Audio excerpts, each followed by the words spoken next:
عليكم. اليوم رانا في المدينة الجديدة تاع منجلي، وسوف نقف على المسار نتاع التراموي نتاع المدينة الجديدة تاع منجلي. وعندنا هنا على اليمين عندنا إذن المركز الجامعي أو الجامعة نتاع قسنطينة. و سوف نتابع رحلتنا عبر المسار نتاع التراموي. وهنا رانا في المحطة الأخيرة، آخر محطة نتاع التراموي، وننطلق من هذه النقطة هذه. وهنا عندنا المركز الجامعي من جهة لنا على اليمين.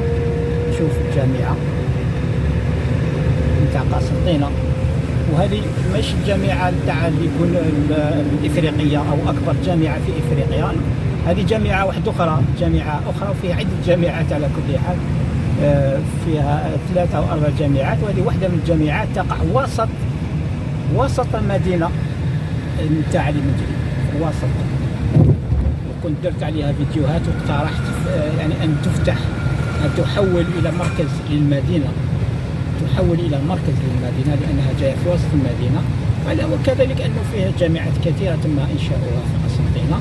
هذا ممكن هذا المركز الجامعي اللي في وسط المدينة ممكن تحويله إلى وسط المدينة، وتكون كل هذه المؤسسات الموجودة داخل يمكن تحويلها إلى مرافق نتاع جوارية، مستوصفات، مدارس، ثانويات، فيها كثير من الأمور اللي نتحققها. تصبح مركز مدينة لأن فيها داخل فيها تصميم رائع، يعني فيه فضاءات خضراء، وفيها كل يعني أمور كثيرة تقدر تصبح مركز نتاع المدينة، إذن هنا نتبع المسار نتاع التراموي تاعنا. والله ما عرفنا هنا باسكو هنا التراموي يمر تحت الأرض، ما عرفناش الطريق ديالو. إذن هذا هو منا، هذا هو المسار ديالو. وهنا عندنا المركز أو المول تاع ريتاج إيلاف مول. هذا إيلاف مول جديد، نروح نديروا عليه جولة. على كل حال هنا المدينة تاع منجلي فيها 3 مولات من نوع ضخم، من نوع المول في كل شيء. وهذه 3 مولات سوف نروح نشوفهم، نزوروهم. إذن فيها مول إيلاف ومول ياس ومول ريتاج. إذن فيها 3 مولات نروح نشوفوهم. لكن اليوم نتبعوا المسار تاع التراموي،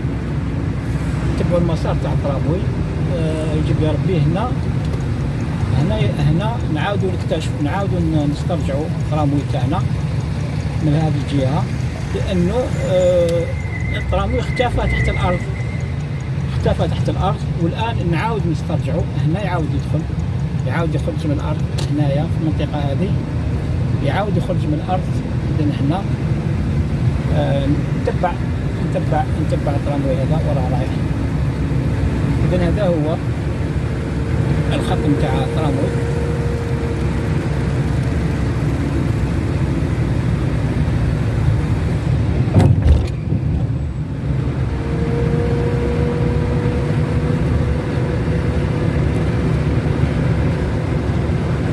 والشيء الإيجابي أنه تم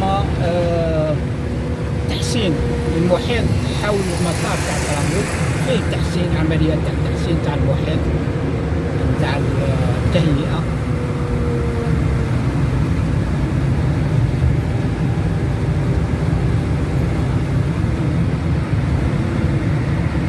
هنا رانا نشوف هنا تهيئة في المكان هذا، فيه يعني تهيئة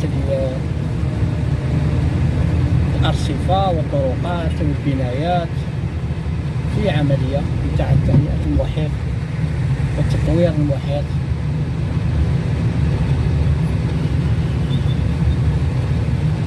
ولازم نقضيو على لي بارابول، هذا أمر مهم. وأنا أشوف العمارات ما شاء الله تم تجديدها، الشكل ديالها حتى ولو الشكل ديالها ما تغيرش، لكن يعني من ناحية الألوان وفيها يعني تطوير للمنظر العام، يعني من ناحية المنظر شيء جميل. وهنا نروح نتبع المسار، نبقى مع المسار نتاع البلاطو.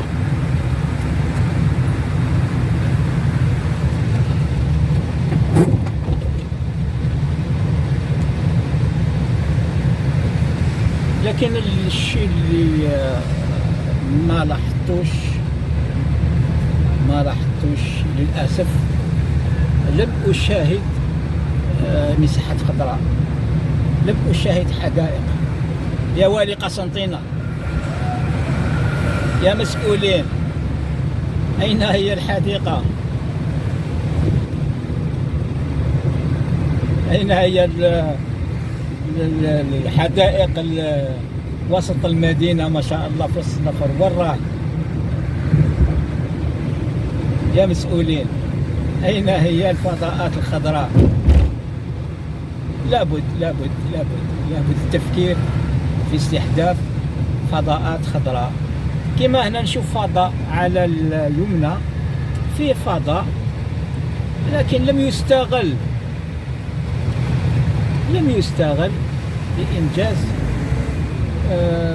لإنجاز حديقة حتى ولو صغيرة. لابد من تهيئة الفضاء هذا. كل الفضاءات اللي بقات في المدينة كلها بدون استثناء، كل الفضاءات اللي بقات في المدينة نتاع علي منجلي لابد من تحويلها إلى فضاءات خضراء. لابد.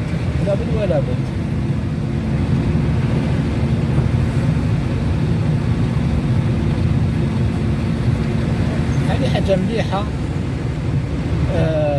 هنا والله غير إشكال، لازم نلقاو له حل. نتهناو من لي بارابول، نولو عندنا مشاكل في لي كليماتيزور.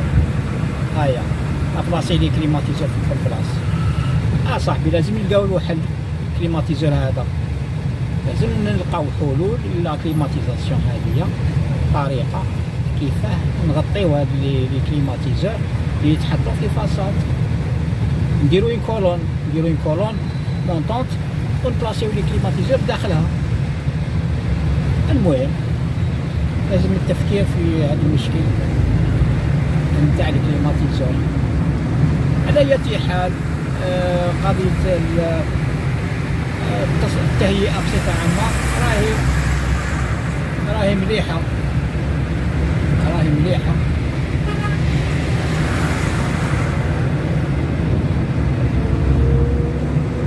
وهنا نلاحظ ما زلنا مع خط التراموي.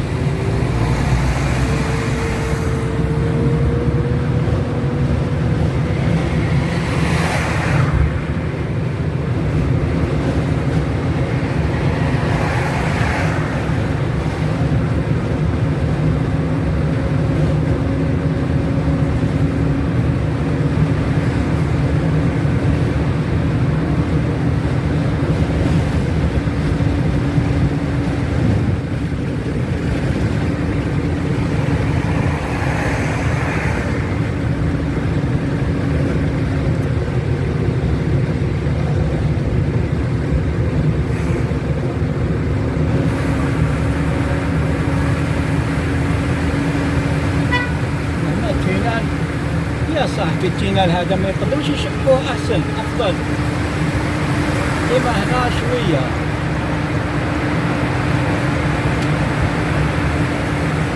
مسح الصور من هنا كارثة. إذن احنا خرجنا من المدينة نتاع علي منجلي، خرجنا من المدينة نعاودوا نرجعوا.